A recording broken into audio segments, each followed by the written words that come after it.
Okay. As I was saying, everybody should have received a copy of the workbook.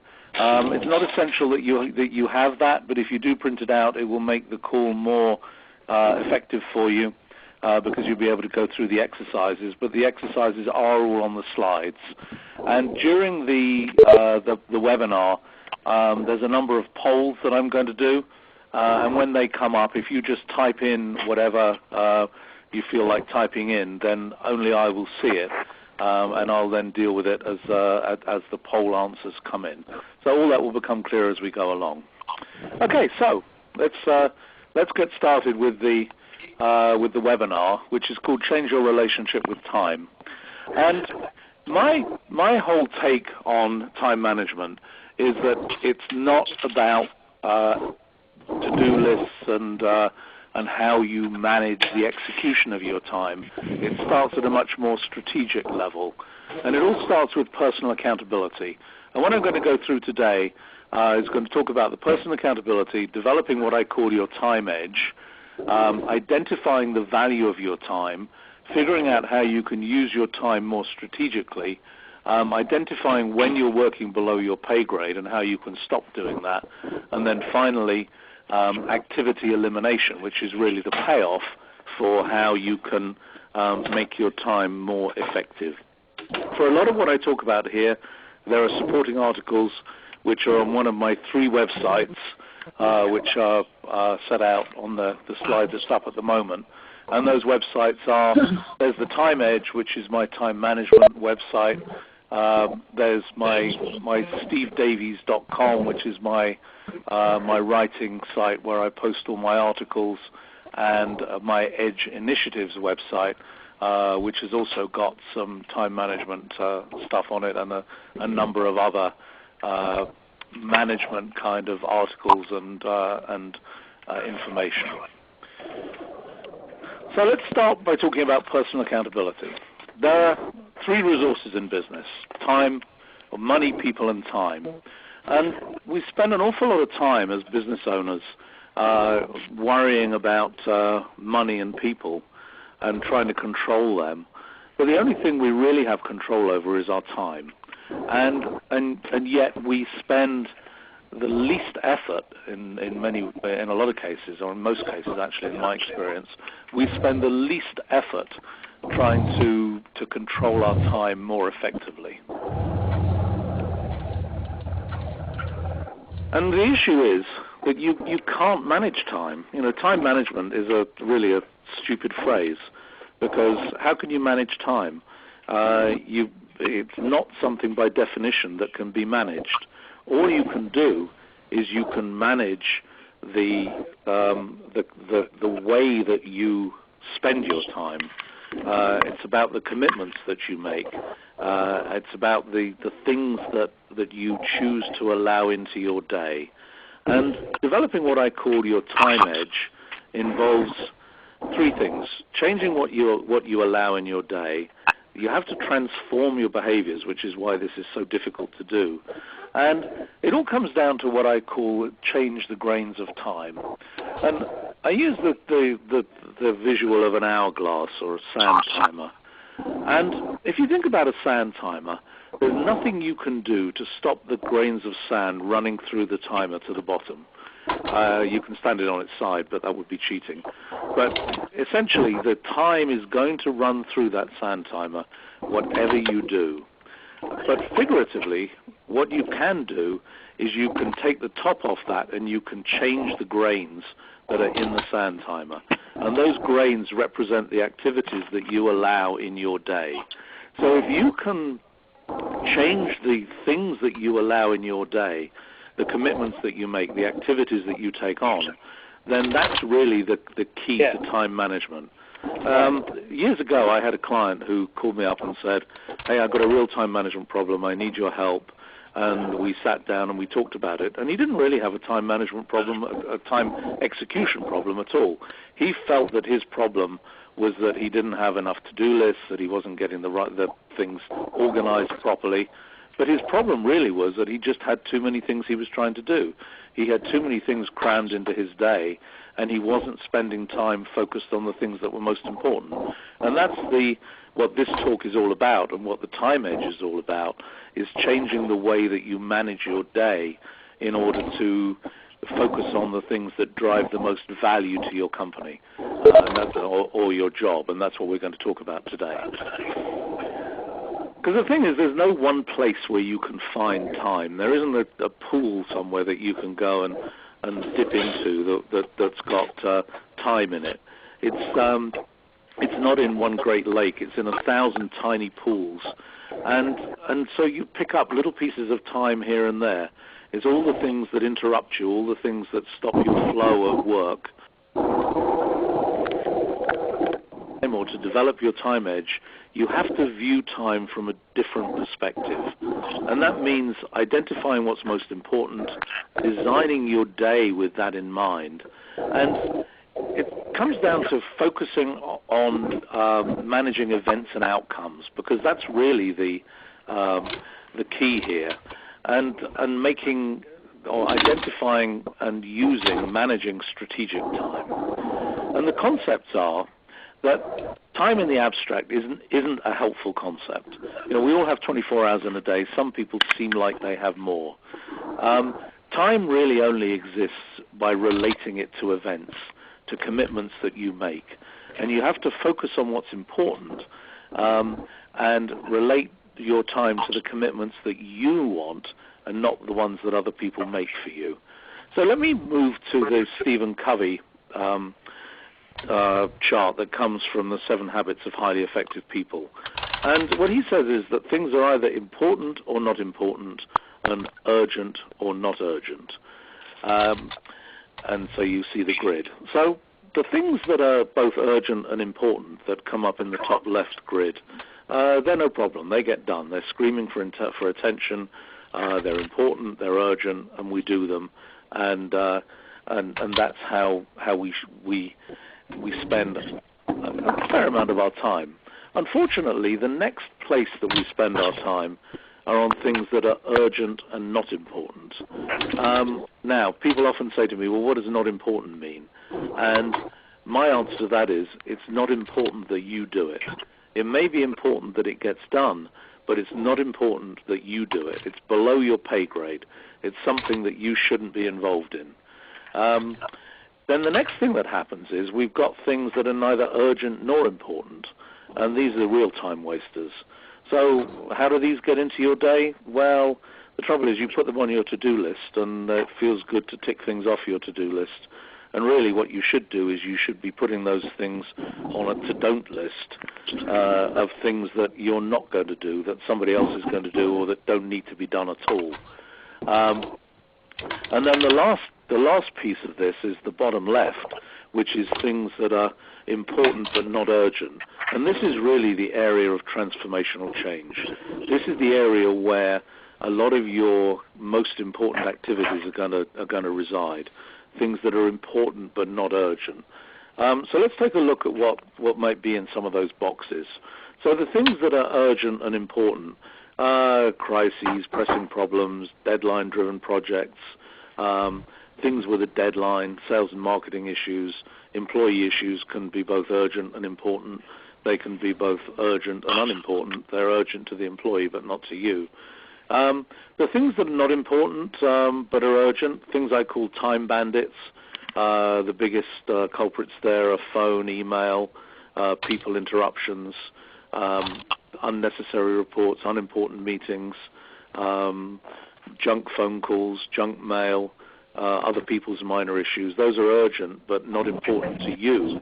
Then the things that are neither urgent nor important is trivia, busy work, some phone calls, time wasters, web surfing.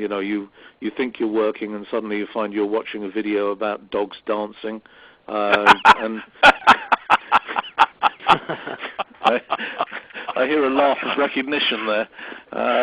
And it's, that's really a time waster, right? It's neither urgent nor important.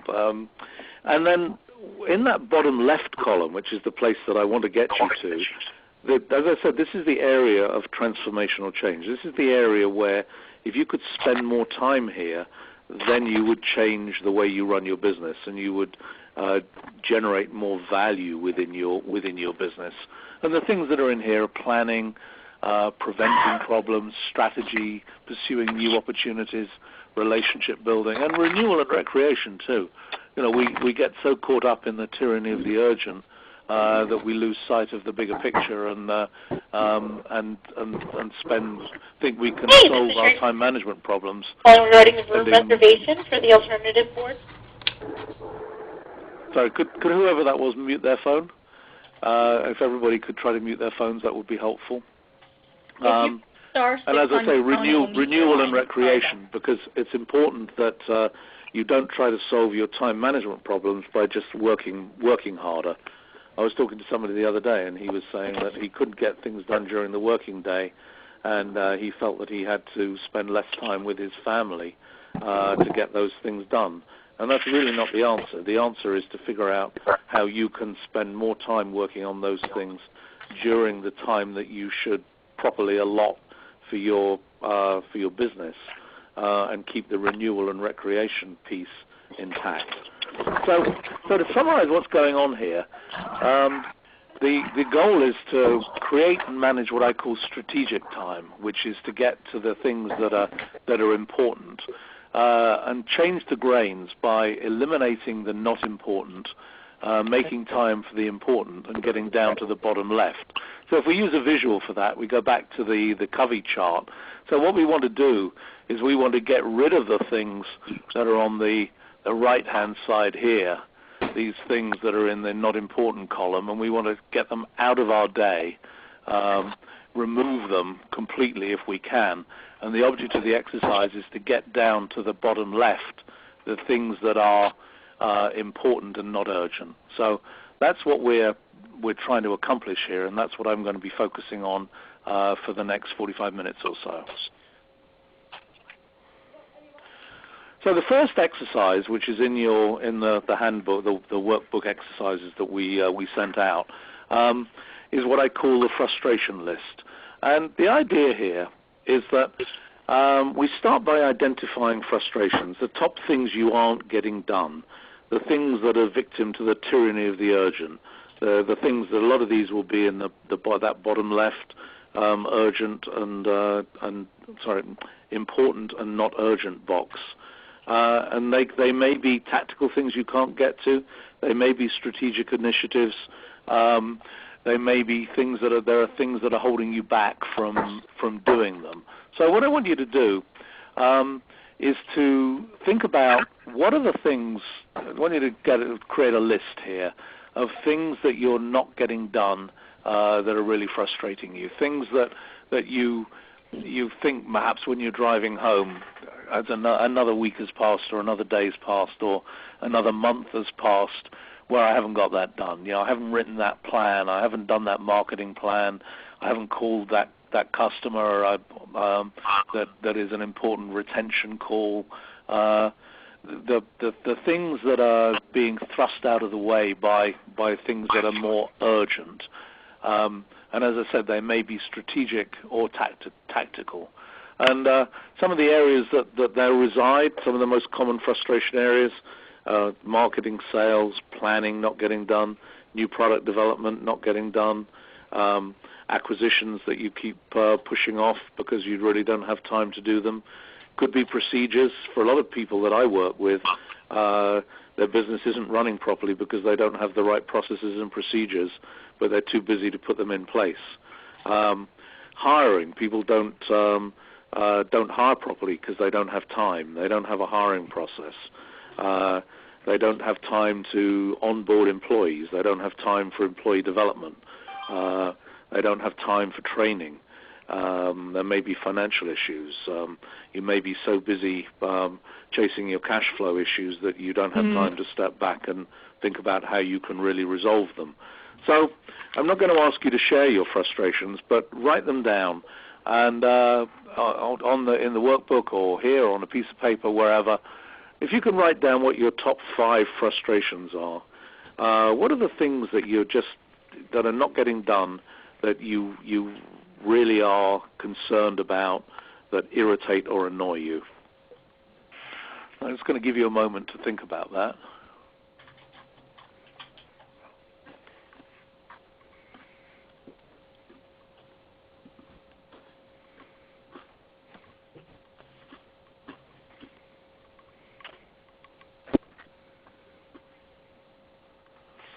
Okay, now we'll move on to the next thing, which is really the fulcrum of what I'm trying to do here, which is what I call the platinum activities and the value of your time. So what are the things that you do that bring the greatest value to your company?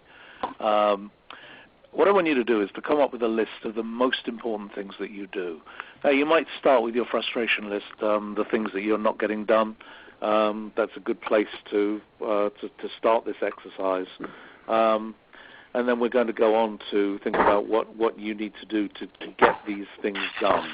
But think about what are the things that are the top activities, the top value activities for you in your business. And again, here's a list of some of the areas that they'll come up in. It may be sales and marketing. It may be that your key activities are around selling new customers, developing marketing campaigns, being out there looking for more business. Very few people that I meet tell me that they have more business than they can handle and that they don't want any more. I think most of us TAB franchisees and coaches who work with business owners probably find the same thing. Customer retention.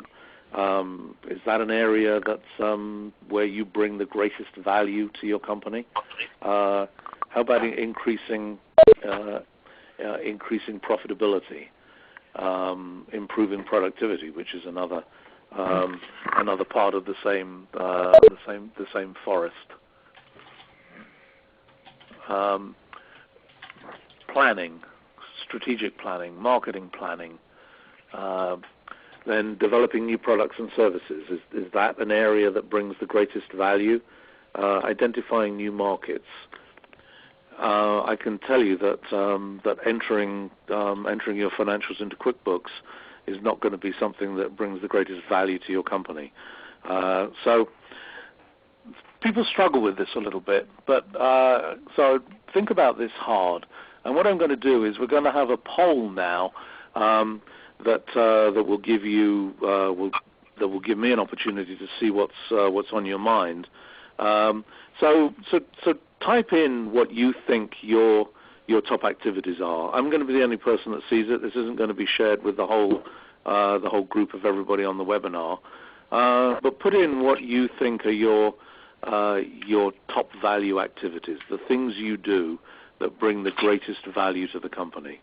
If you could send some things in, then I'll tell people what we're seeing coming up there, and it'll help everybody develop their list. Okay, the first one I see coming up is creating marketing plans.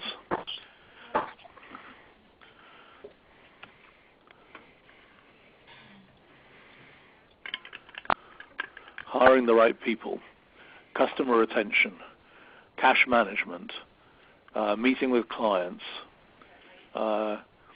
developing customer relationships, taking care of my family and helping them grow, profitability, new business meetings, sales, getting on the phone, taking care of my members and helping them grow their businesses,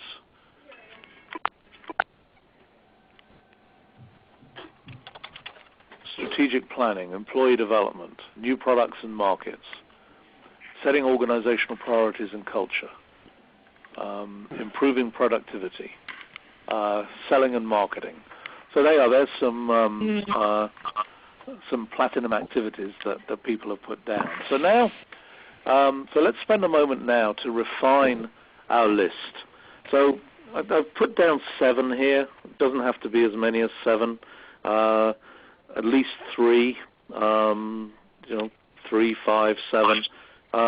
Put down as many as you feel like, but try and rank them in order as to what you think are the things you do that drive the greatest value to your business.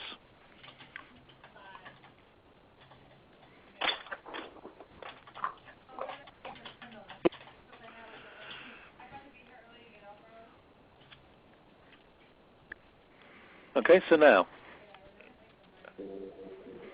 I'll give you just a minute more on that because this is really the most important piece of this this part of the webinar to get that list down and to see what you think about it.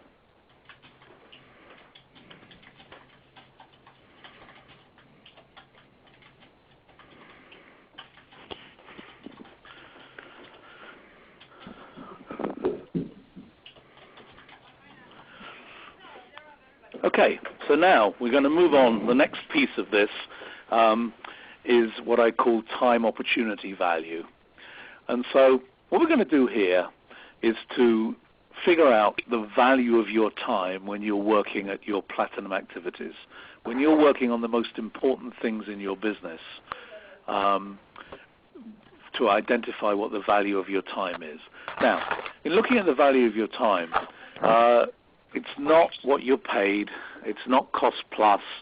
If you're a business owner, it isn't about how much your business made last year, because what we're looking at here is if you change the way that you behave, if you change the way that you spend your time, then you can drive a lot more value to the business. So it's really it's a time opportunity value, because if you could spend more time working on the most valuable activities, then you can drive a lot more value to your business, which is going to increase your bottom line. So the value of your time that I want to record here is the value when you're working on your platinum activities. So the top 3 to 5, 7 if you like, that you put on the list, what is the value of your time when you're working on those things? Because this is the most profitable time that you spend. This is where you create the greatest time. So give some thought to this. When you're selling a new customer, when you're working on retention so that you don't lose customers, when you're writing a marketing plan, when you're making an acquisition, when you're developing a new product or service, what do you think the value of your time is? And I've had answers here that are run anything from for business owners, it's probably at least $450 to $500 an hour. I've had people say as much as $5,000 an hour, and I've had people say as low as $100 an hour. But if you think your time's worth $100 an hour, and you're a business owner, then you should probably go and get a job, maybe. So if you write down what your top 3 platinum activities are, right, and then what you're going to do is to identify how much time you spend on those activities. So if you've got your top 3 activities, I'll just go back a slide. So your top 3 activities, so that might be closing new sales. It might be number 1. Number 2 might be developing new markets, and number 3 might be acquisitions or hiring or building a better management team. Write down what your top 3 are, and then how many hours a month do you spend on those? And how much is that a year? And what percentage is that of your total time? And I'll tell you that for most people that I've worked with over the years, if it's 20%, if that number is 20%, it's a high number. So if your number's a lot higher than 20%, then I'm guessing that your description of your platinum activities may be too broad. Because if you say, well, I spend 50% of my time closing new customers, then or on marketing activities that are, then you should probably be splitting that down into the finding versus the closing, if you like, the stages of your marketing approach or your selling approach. But anyway, what I want you to get to is the percentage of your total time that you're spending on your platinum activities, and then what I talked about just now, what is the value of your time when you're doing these activities? So I haven't had any questions come in. I hope everybody's clear on what I mean here. It's specifically what your time is worth when you're working on your platinum activities, the top value activities that are worth the most to you. So let's do another poll now. And again, I'll be the only person that sees this. What is the value of your time when you're working on your platinum activities? What number have you put in there? Let's see what we've got in the room. So if you could put down what you think the value is, the value of your time is, that would be very helpful. And I'll feed back on what I'm seeing. So don't be shy. I'm going to be the only person seeing this.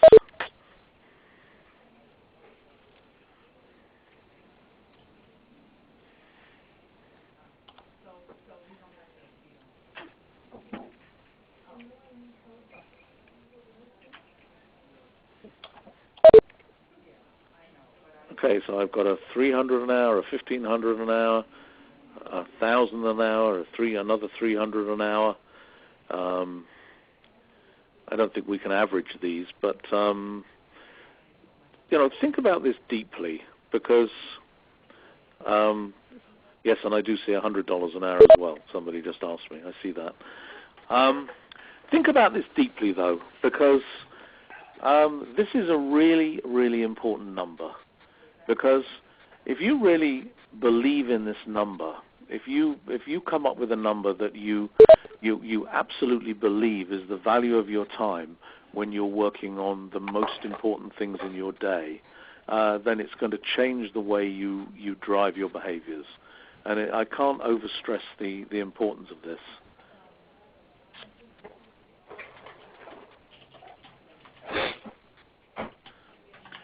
And as I said earlier, I think that for a business owner,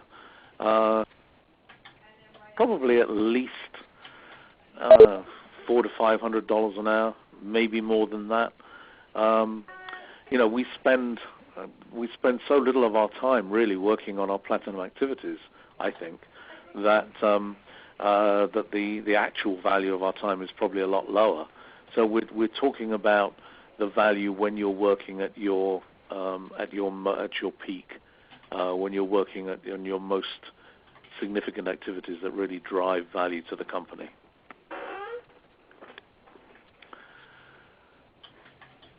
Okay, so let's move on from that now.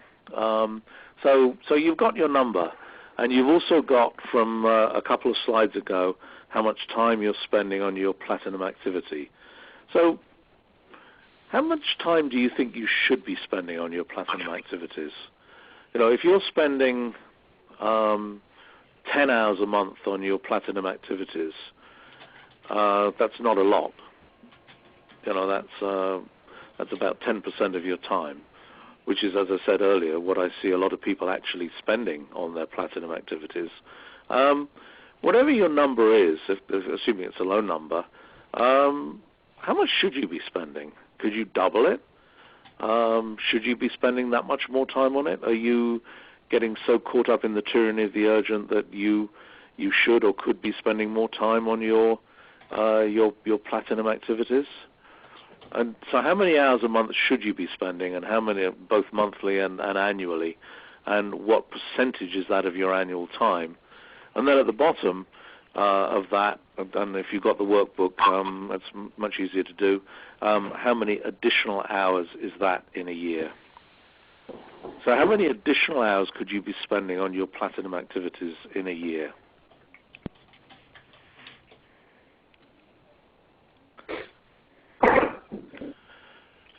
So then the next thing we're going to look at is what I call the strategic time gain. So what would be the strategic time gain for you, for your business, if you increase the time that you spent on platinum activities? And here's what the sum looks like.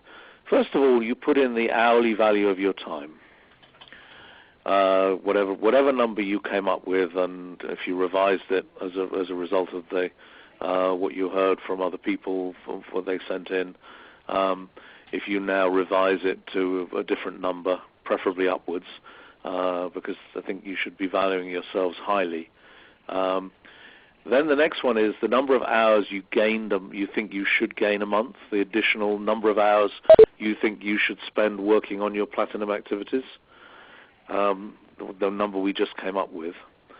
And then it's very simple. You multiply you multiply the value of your time by the additional hours in a month and in a year, and you'll see that if the value of my time was $500 and I gained 20 hours a month, then that's $120,000 a year of strategic time gain if I can figure out how to spend another 5 hours a week working on my platinum activities.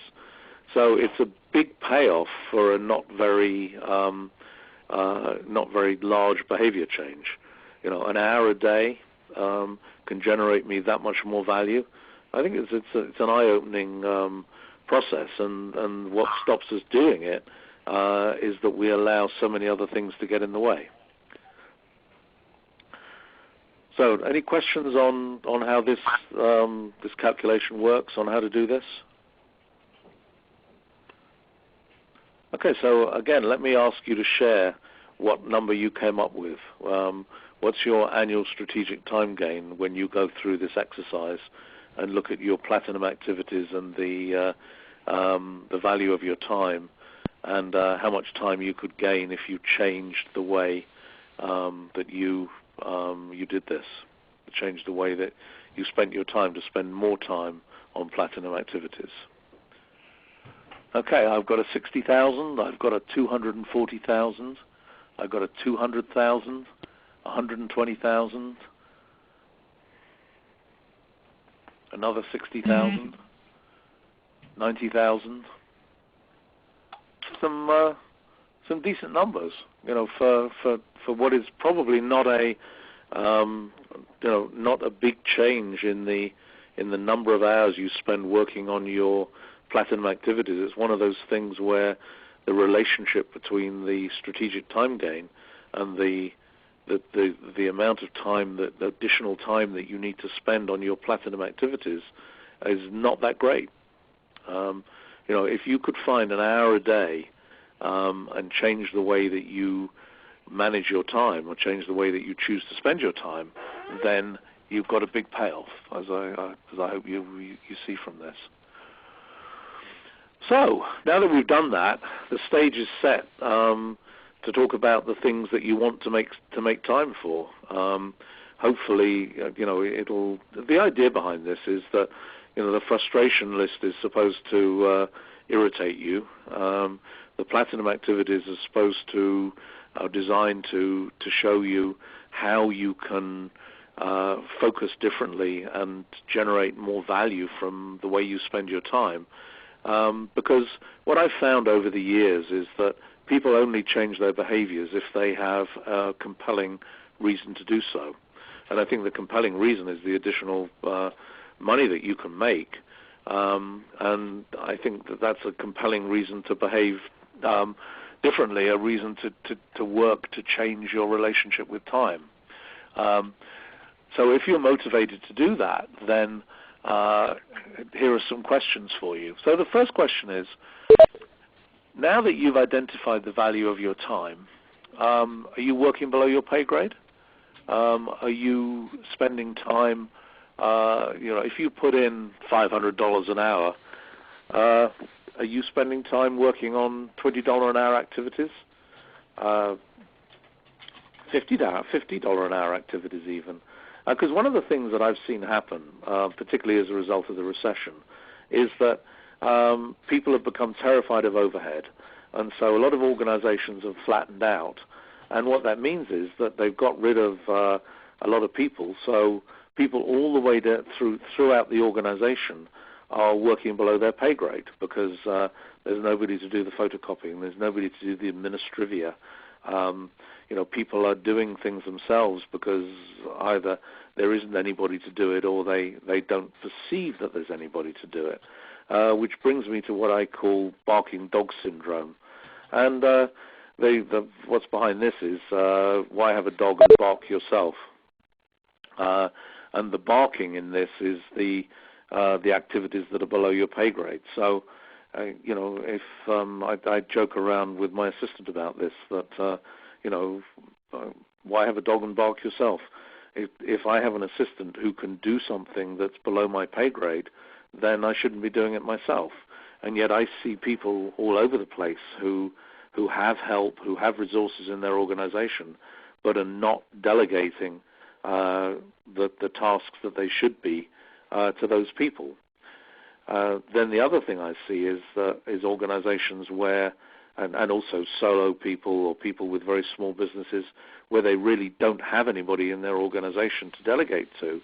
But there's a number of solutions to that too, because you can reach out and you can find virtual resources, part-time resources. I've had some overflow data entry and marketing work that I wanted done, and I put an ad on Craigslist for $10 an hour for somebody to do it, and I was inundated with replies by pretty high-quality people, people with college degrees. In fact, the woman that I hired had a college degree. She was a bookkeeper and also had some other skills, some administrative skills, and it worked very well. And so those resources are out there, and yet people say, well, I can't afford to do it. Years ago, I had a client who was a baker, and he had a wholesale business and a retail bakery.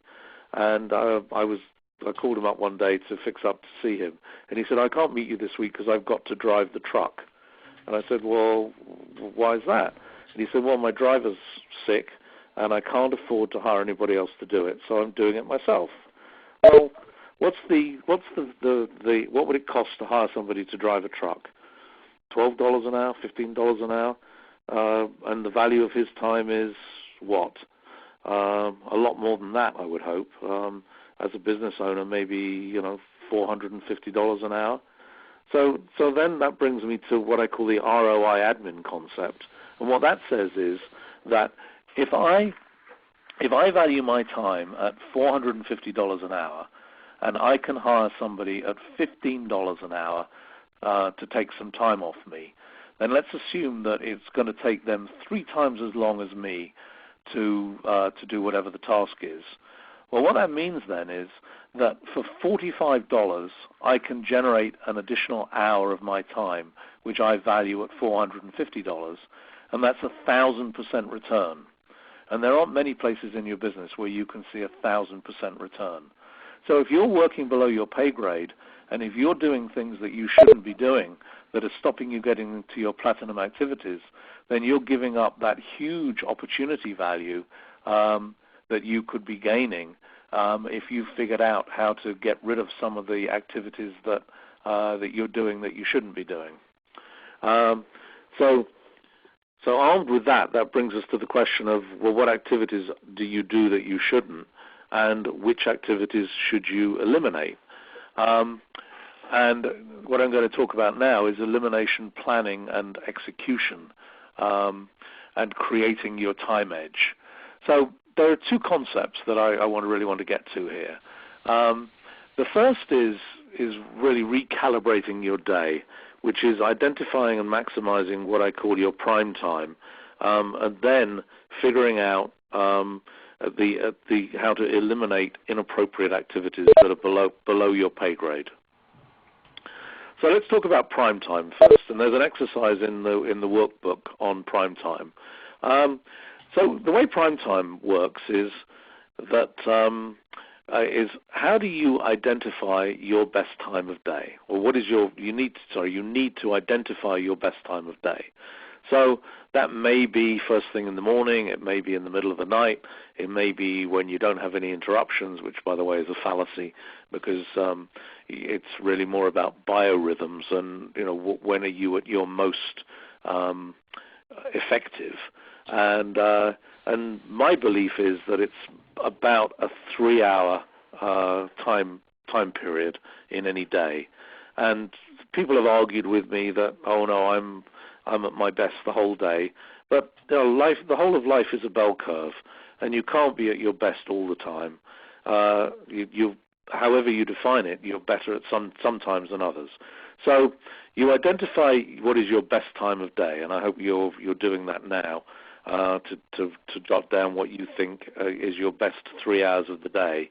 And then the idea is that you match your top value activities, your platinum activities, to your prime time, because you should really be using the time of day when you're most effective to do the things that are most important for your business. Then look at what's preventing you from matching your prime time with your platinum activities. Ask yourself what needs to change, and figure out how you can plan your day differently to protect your prime time. And this is really a very powerful concept, because if you want to generate more time, then you have to generate it, I believe, within your 9 to 5 or your 8. If you're only working half days, your 8 to 8. However much time you're working, you have to do it within your working time, and figure out how to do that, because otherwise it's a path to insanity, I think. So let's go through the exercise. So what's your best time of day? My best time of day is probably 8 to 11. I think I have 3 peak hours. If you have more, then put down more. And how do you spend this time now? You know, I tell people, I've got the hat, take my advice, I'm not using it.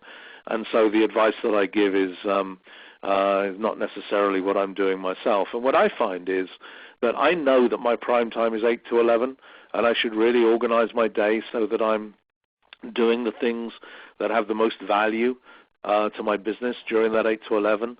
But I tend to fritter it away by answering stupid emails that I shouldn't be answering, and making phone calls that I shouldn't be making, and all kinds of different things.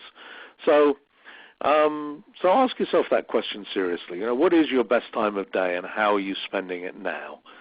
So let's do a little poll, what your best time of day is, just to get a sense of what people think. You know, I as I said, mine is 8 to 11. Somebody's put in 8 to 12. A couple more people, 8 to 11, 9 to 12, 1 10 to 1, 1 3 to 6. I've got 10 people responded so far, up to 14 now. I'll give you an overview. Somebody here is 9 to 1, then 8 to 10 p.m. Those nighttime hours can be quite popular. But ask yourself, if your answer is that it's evening or night, is that because you're really at your best, or just because it's quiet and nobody can get to you? Because part of the idea, which we're going to talk about in a second, about protecting your prime time, is that you stop people from interrupting you, so that you can really maximize the time that you're spending on your platinum activities. So from the responses we got, there were 4 who said 8 to 11, 6 who said 9 to 12, 1 who said 10 to 1, 2 people who said 3 to 6, and 1 person who said 4 to 7. And somebody else said, evening is when I think creatively and come up with good ideas. And I agree with that. But that may be because because it's quiet, and if you could find a way to generate time at another time of day where you could get away from the tyranny of the urgent, then perhaps you could do more creative things during that time. Just something to think about. Okay, so moving on. The next question is, so what activities should be carried out during your prime time? Now, my answer is platinum activities. If you're in, but there's a problem here, because if your prime time is 9 to 12, that's also the best time to be on the phone. And if your platinum activity is not phone calls, then it's a tough argument to say that you shouldn't be making the phone calls when the best time of day to make them. So, you know, you have to balance things and juggle them a little bit. But I think being aware of the concept and of making the effort to align your prime time with your platinum activities will give you a good a big payoff. And think about, you know, what's stopping you from doing it now. and how you can plan your day differently. One guy came to one of the seminars that I did, and the next time I went to see him, he put a notice on his door that said prime time, no interruptions, which I'm going to talk about in a minute, is that you can find ways to shut yourself off from your organization and from the interruptions that come in. I'm going to talk about that in a second. In fact, I'm going to talk about it right now. There's a lot of work that's been done on the cost of interruptions, and what that says is that an interruption, it takes you, I think the research says, if you're interrupted, it takes you 22 minutes to get back to where you were before you were interrupted. So let's suppose you're working on a platinum activity, and it's a marketing plan, that it's something that's difficult, that requires your concentration, and perhaps it's something you don't really want to do. It's a difficult task that you're grappling with doing. And then you haven't turned off that stupid email notification thing that Microsoft seems to think we should have on our desktop. And by the way, anybody who hasn't turned that off, I suggest you do, because it's a huge distraction. I turned mine off about 2 years ago, and it made a huge difference to me, because what happens is you're working on a platinum activity, and then the email notification pops up, and it's almost always more interesting than what you're trying to do, and it's very easy to get distracted. But anyway, coming back to the cost of interruption, so somebody appears at your door, you answer a phone call, you answer an email, it changes your train of thought, and it takes you, they say, 22 minutes to get back to where you were. Now, even if that number's inflated, I think you'd agree that it's going to take you a time to get back to where you were. And the cost of that interruption is really very costly if you're valuing your time at $300, $500, $750 an hour. 10 minutes of your time, especially when it's prime time, is a big, big number. Couple of things I'd say about protecting your prime time: and never look at the email during prime time. Don't answer the phone. Adopt a modified open door policy. One of the great things about having an open door policy is, if you have an office, is that when you shut your door, people should never come in. What I say is that if my door's closed, then don't interrupt me unless the building's burning down or somebody's dying. And if they've died already, then it can wait. So a little bit harsh, you might think, but people get the message that when your door's closed, it means that you can't be interrupted. And then identify who owns the monkey. I'm not going to cover that now, but there's an excellent Harvard Business Review about who owns the monkey and about letting people delegate up to you. And the phrase I would use is never delegate upwards. Don't let people delegate up to you. Don't take on other people's problems and challenges. So having identified the prime time, the next thing I want to talk about, and the last thing that I want to talk about here, is activity elimination. All of us work below our pay grade. So why do we do that? It comes back to that Stephen Covey urgent and important slide. We're driven by the tyranny of the urgent, the things on the top half of that quadrant, the things that are urgent, whether they're important or not. And so, when things come up, they need to be done. And if you're the only person who knows how to do them, then you're going to be the one who ends up doing them. And what I've seen over the years, again and again, is that the reason why people keep on doing tasks that are below their pay grade is because it's always urgent when it comes up. So there was one trivial example from some years ago. There's a guy business owner, who had the business card program on his computer. So whenever anybody needed business cards, it was always urgent. It was a new hire, whatever it was. He was the only person who knew how to do it. So he had to go in and physically do the business card management. Now, what did it take to get rid of that? Very simple. He just had to transfer it onto somebody else's machine and get them to learn how to do it. But he hadn't done it because it was always urgent when it came up. And once he'd done it, then something else happened that he wanted to take care of, and he never focused on it when it wasn't urgent. And so what's important, and the way out of this trap, is to separate the identification from the solution. That you have to identify something that you don't want to do, that's below your pay grade, that you're no longer going to do, and then execute it later. So you have to separate the identification from the elimination, from the solution as to how you're going to eliminate it. And let's talk about the identification for a moment. There are 3 ways that you can identify things that you should get rid of. First of all, you can keep a daily log of all activities, but I can pretty much guarantee you're not going to do that. People don't. It's a pain.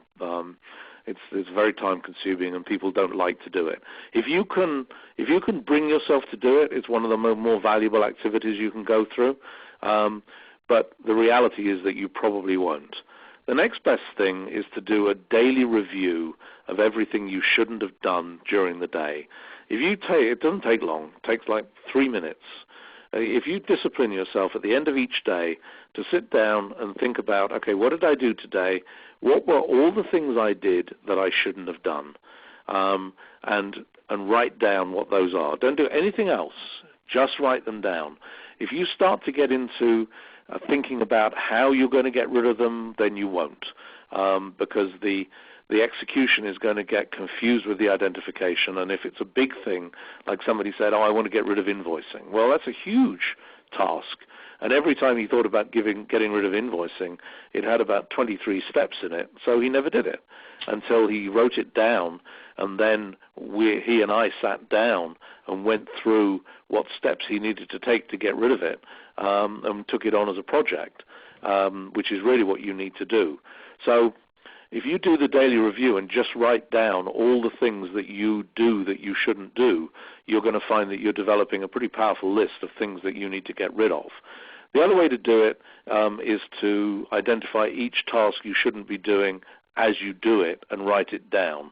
And I've got a little form that's actually in the back of your workbook, which is called the activity elimination form, which covers how to do this, or is a way to do it. So if you print off a stack of these, then every time you can keep them in your top drawer. Every time you find yourself doing something that you really think you shouldn't be doing, just write it down in the box that says activity to be eliminated, and don't do anything more with it except to put it in a pile and go through it at a future time. So of all these things, do whatever is the most comfortable. Just pick one and do it. All right? And then the execution, when you've got your list of things, then you sit down with them, and it's really pretty simple. You've got your list, you look at them, and it's relatively easy to identify how to eliminate them. When you sit down with everything, patterns emerge. You realize that, hey, this is similar to this, and this is how I can get rid of this, and how I can get rid of that. And then you create an elimination plan for each one, which is how it's going to be eliminated, who's going to take it over, the date for the transfer, potential obstacles, and the follow-up date. And all that's on the form that I've given you in the workbook, and something that I recommend that you take and use. If you care to work with somebody else to hold your feet to the fire with this, if you have a coach, use them. It's much more effective if you work on the elimination with somebody else. So we're out of time. You can't have a time management webinar that runs long. It's rule 1 of the time management rule book. So to summarize what we've talked about today, identify the value of your time. Calculate your strategic time gain, the amount of time that you can gain if you spend more time working on your platinum activities. Recalibrate your day around your prime time. Separate the identification of the things that you need to eliminate from your day from the action you're going to take to eliminate them, and create a process to identify the inappropriate tasks. And then eliminate ruthlessly. Once you've done it, really go through and make sure that you eliminate things and that you get them out of your day, because when you do, you will create time to work on your platinum activities and increase the value of your business. So thank you very much.